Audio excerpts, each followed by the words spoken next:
sou Juliana Freitas e hoje iremos discutir as propostas em relação à economia das candidatas Marina e Dilma. A Marina reforça a importância de recuperar o tripé econômico. É a favor de dar autonomia legal ao Banco Central, mas defende diminuir a intervenção sobre a taxa de câmbio.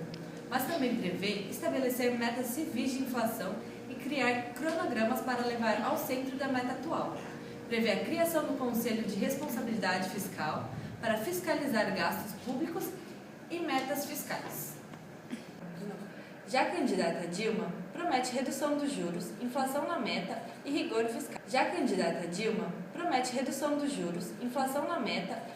fiscal.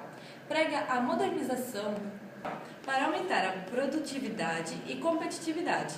Também deve reduzir a burocracia para incentivar o empreendedorismo, ampliando programas de crédito para micros e pequenos empresários. Aécio, o candidato à presidência pelo PSDB em 2014, promete, na parte de economia, enviar uma proposta de reforma tributária na primeira semana de governo ao Congresso. Ele também diz que trabalhará para trazer a inflação para o centro da meta, 4,5%. Ele também defende maior participação da iniciativa privada nos investimentos via PPS. E, embora não diga qual modelo pretende seguir, garante que manterá a continuidade dos ganhos reais em reajuste do salário mínimo.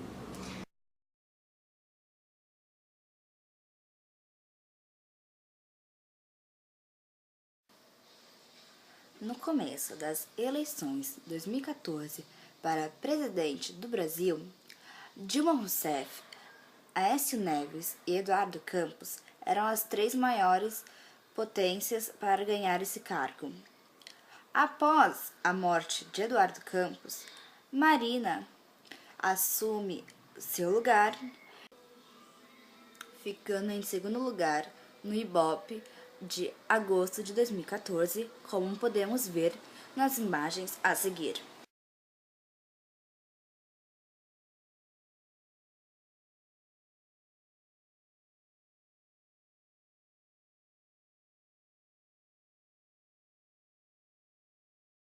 A primeira coisa que eu acho que deva mudar na reforma política é a conciliação das eleições, dos mandatos.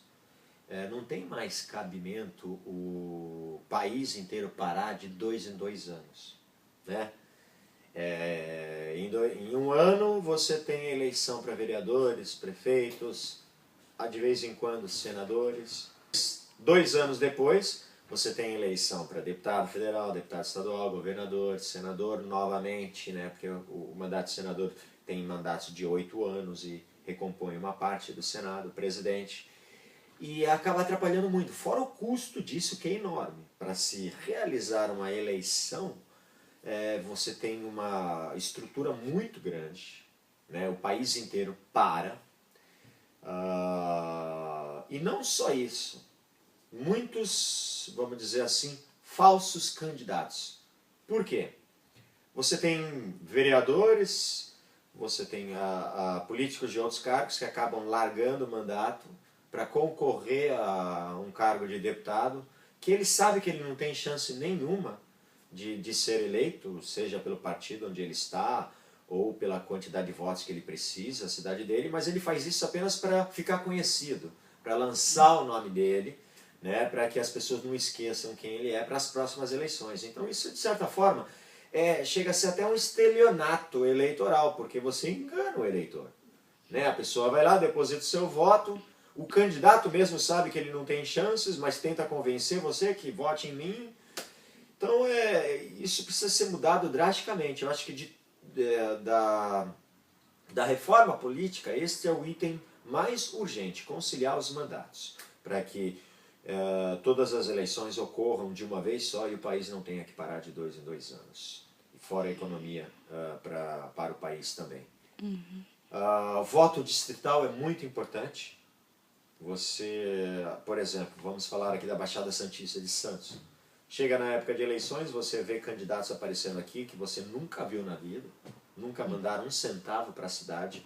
Se você perguntar para ele onde é a Avenida Ana Costa, ele não vai nem saber, né, para uma grande parte deles, e vem aqui pedir votos e até seria interessante até para o horário eleitoral também, porque de vez em quando você está assistindo o horário eleitoral, você vê os candidatos e um monte de candidatos que, por exemplo, eu sou de Osasco, para o bem de Osasco, vote em mim. Então não haveria necessidade dessa propaganda passar aqui em Santos, não é verdade? Até os candidatos regionais teriam até mais tempo no horário eleitoral para poder falar. Ficaria uma coisa mais igual se o voto fosse distrital, né? Cada região elegesse o seu deputado estadual, seu deputado, ou seus deputados estaduais, seus deputados federais, mas da região. Isso seria muito mais importante e teria também como a população cobrar esse político. Eu votei em você.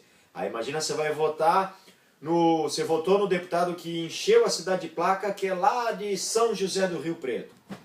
Como é que você vai cobrar esse deputado depois? Né? Então eu acho que isso seria muito importante na reforma política.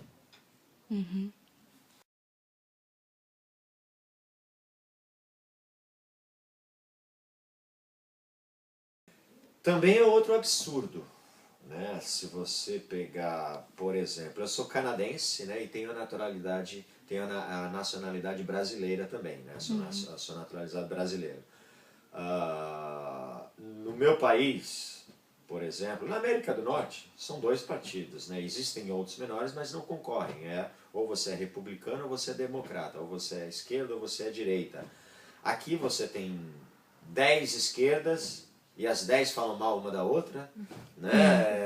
Aí fica uma coisa estranha, né, pro eleitor. Nem ele entende de que lado ele está. E não é só na esquerda, na direita acontece a mesma coisa também, o centro, daqui a pouco estão inventando partido, eu sou de cima, eu sou de baixo, porque é o que está faltando, né? É uma quantidade absurda de partidos, né? Os partidos, infelizmente, viraram balcão de negócios, né? As pessoas, na realidade, criam um partido para poder vender tempo de televisão, né, numa campanha política ou negociar cargos no segundo turno, né? Então, hoje em dia, todo mundo quer ser presidente de partido por causa disso, né? Infelizmente.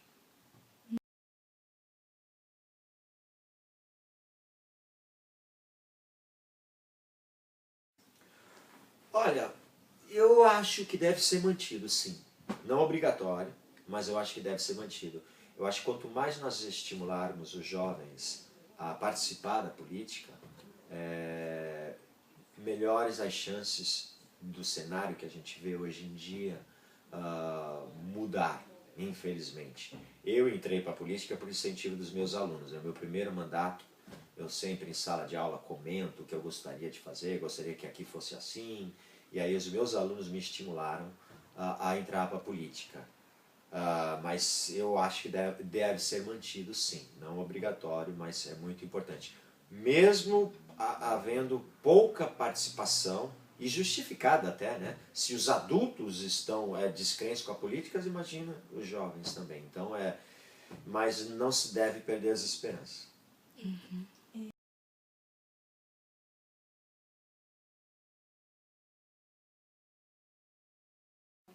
Bicameral, eu acho que o Senado, para mim, honestamente, não serve para nada. Você, no municipal, no governo municipal, os vereadores criam as leis, o prefeito sanciona. No governo estadual, os deputados estaduais criam as leis, o governador sanciona. Só no governo federal, que os deputados federais criam as leis, o Senado, antes de passar para o presidente, vê se ele está de acordo ou não.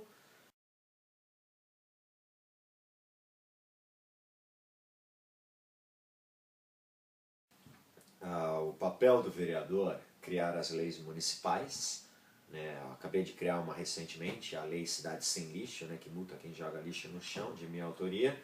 Fiscalizar o executivo e também as condições da cidade, né? Os órgãos públicos e os móveis públicos. E apresentar projetos. Eu trabalho de uma forma diferente, né? Eu gosto muito de inovação, eu gosto muito de projetos que possam mudar a qualidade de vida do munícipe. Então eu estou sempre fazendo indicações, sugestões ou até projetos de lei para que a gente possa mudar um pouco a mentalidade da nossa cidade. Mas o papel principal do vereador é fiscalizar e legislar, que é criar leis.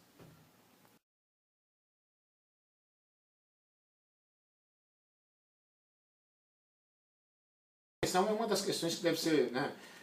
O que eu defendo? Eu sou plenamente favorável à reforma política. Eu acho que os partidos políticos no Brasil hoje, todos, sem exceção, né, são grandes cartórios, né, enfim, que, não, na minha opinião, não representam mais a sociedade, não, se é que representaram algum dia. Eu pertenço a um partido político e sei o que são os partidos políticos hoje no Brasil, né, partidos que são, em função da legislação que existe hoje aí, eles são, na realidade, cartórios, grupos de pessoas que comandam esses partidos e comandam a política no país de uma forma, alguns deles até de uma forma déspota, né, sem qualquer, não tem o que eu chamo de democracia interna, né?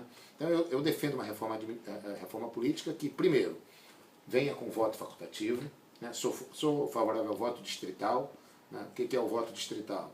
É as pessoas, é você dividir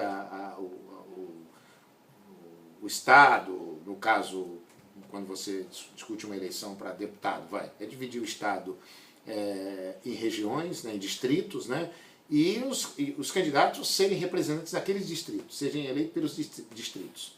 Por que isso é interessante? Na cidade também, você voto para as câmaras municipais, numa grande cidade como São Paulo, né, dividir por distritos, por bairros, não sei qual a configuração. Cada cidade tem o seu perfil, né? Então o voto, na minha opinião, deveria ser distrital. Você impede, com isso você busca mais representatividade, né? O eleito ele vai estar representando aquele distrito, né? Só vai ter voto naquele distrito. Eu defendo inclusive o voto distrital puro, né? Porque tem um misto. O misto é um voto distrital já diferente. Eu defendo o puro, que a pessoa seja eleita só naquele distrito, né? De tal forma que a sociedade, o grupo que eu elegeu, esteja próximo dele, sempre próximo dele. E isto, inclusive, economiza, né? Porque esse voto, como é o voto de hoje, né? O processo de hoje, o sistema de hoje, ele favorece quem tem muito dinheiro. Então, quem tem muitos recursos financeiros, o que eles fazem, né? Eles vão em todas as cidades do Estado, né? No caso, na eleição para deputado estadual e deputado federal, eles vão em todas as cidades com muito dinheiro e através, muitas vezes, da compra de voto, da compra de apoio, né? Eles conseguem um pouco de voto em cada cidade e se elegem. Você fazendo isso no distrito é muito mais difícil deles, né? Eles não têm... O candidato, quando ele sai no distrito, ele é obrigado, né, a fazer campanha apenas naquele local. Né? Ele tem que ter representatividade ali. Se não tiver representatividade ali, dificilmente ele vai se eleger. Né? Então eu defendo o voto distrital. Né? Tem outras que eu defendo o financiamento público de campanha. Né? Hoje as campanhas são financiadas por grupos financeiros, né? Por empresas, por quem tem dinheiro. Né? Então são cartéis montados no Brasil inteiro para defender interesse. Então tem deputado do agronegócio, tem deputado do setor empresarial urbano, enfim, tem cartéis montados, né, nas Assembleias Legislativas, em algumas câmaras, em cidades grandes, né, no Congresso Nacional, né, deputados federais, senadores e tal. Né? Então eu acho que o financiamento público de campanha, ele nivela os candidatos, põe todos os candidatos no mesmo nível, né, de tal forma que vai baratear as campanhas, você vai desmercantilizar as campanhas. É claro que o povo vai ter que pagar, tem o ônus, né? Quem paga é o povo mesmo, vai ter que pagar. Né? Mas pelo menos você tira essa influência nefasta, que é a influência de grupos financeiros, né? De você ter, por exemplo, deputado financiado por segmentos de empresa tal, deputado financiado pelo, enfim, que fica amarrado, de rabo preso, né, sendo, em tese, obrigado a votar, defendendo interesses de grupos de pressão. Né? Então eu também sou favorável ao financiamento público de campanha. Sou favorável também a eleições únicas, né? Hoje em dia, não sei se vocês notam, a cada 2 anos tem eleição. Né? Agora nós vamos ter para deputado estadual, deputado federal, senador, né? Governador, presidente da República. Daqui a 2 anos, vereador e prefeito. O que ocorre com isso? Né? Por que eu sou contra esse sistema? Porque a pessoa disputa uma eleição para vereador ou para prefeito. Ganhou a eleição. 2 anos depois ele já quer concorrer à eleição ou para deputado estadual, ou para deputado federal, ou pra, enfim, ele já quer concorrer à eleição no meio do mandato. Ele não cumpre o mandato dele, nem o mandato de 4 anos. Né? E isso ocorre também para um deputado estadual se elegeu, né? E aí, de repente, ele vem quer ser prefeito da cidade. Aí no meio do mandato de deputado estadual, deputado federal, ele abandona o mandato e vai ser prefeito da cidade. Não cumpre o mandato. Né? Você havendo coincidência das eleições, né? Todas elas acontecendo simultaneamente, acaba com isso. Né? As pessoas, quem quer ser candidato a vereador, vai ser candidato a vereador. Quem quiser ser candidato a deputado estadual, vai ser candidato a deputado estadual. Não fica esse trampolim. E todos cumprem o seu mandato. Todos vão cumprir o seu mandato até o final. Né? Então são alguns preceitos que eu defendo na reforma política, que eu acho que o princípio da fidelidade partidária, né? Eu acho que tem que ser, o voto eu acho que tem que ser vinculado. O que é o voto vinculado? Você pega a bagunça que está hoje, você vê a pessoa votando agora, deputado estadual de um partido, deputado federal de outro partido, governador de outro partido, presidente de outro partido. Não, o voto tem que ser vinculado. A pessoa tem que ter identidade com aquele partido dela.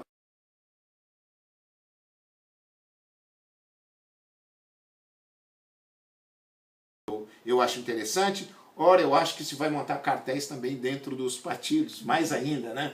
Para poder, a briga vai ser dentro dos partidos. Mas tenho dúvidas ainda nesse modelo. Né? Então são várias as propostas que existem na reforma política. Mas acho que tem que haver. Esse modelo está exaurido, o modelo que a gente tem hoje está exaurido. Basta você ver, eu estava vendo hoje uma pesquisa que saiu agora em agosto, acho que foi da Folha de São Paulo, se eu não me engano, do Ibope, né?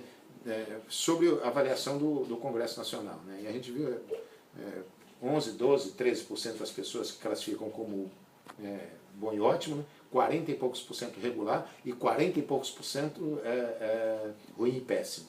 Né? É um índice muito, muito ruim de avaliação como é que se diz, da nossa classe política, do nosso Congresso Nacional. Falei tudo?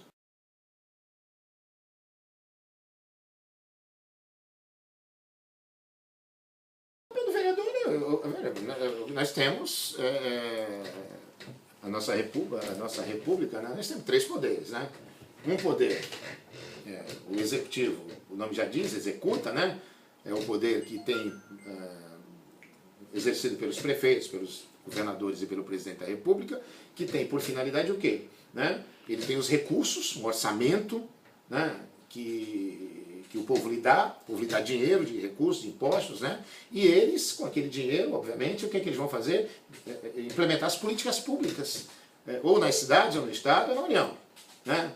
Tudo bem, esse é um dos poderes. Tem o outro poder, que é o nosso, é o legislativo. Qual é a função do legislativo? Né? Então, quando o povo elege o executivo, ele elege também o legislativo. Mas ele elege o legislativo para quê? Né? Para fiscalizar o executivo. Nós somos, não só para isso. Né? Os vereadores, no caso o parlamento, ele fiscaliza, né? Ele elabora leis dentro de determinados limites constitucionais, vota as leis de interesse que o prefeito encaminha, vota as suas leis próprias, né? E mais do que isso, busca representar, que eu acho que é muito importante também, né? Representar o segmento que ele representa.